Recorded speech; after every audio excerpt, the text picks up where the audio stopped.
नमस्कार मित्रांनो, आपले स्वागत आहे माझ्या यूट्यूब चॅनलमध्ये. तर आपण बघत आहोत आपला हा आर्यमान जातीचा टमाट्याचा प्लॉट. हा आज 34 दिवसाचा झालेला आहे. तर यामध्ये अशा प्रकारे फळांची आणि फुलांची सेटिंग झालेली आहे आणि काही आता हे होतच आहे सध्या.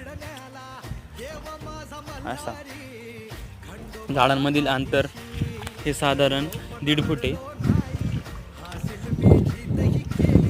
काही ठिकाणी 2 लावून 1 झाड सोडलेलं आहे, कारण मोकळ्या हवेसाठी त्याचा फायदा होतो. अशा प्रकारे सेटिंग तुम्ही बघू शकता.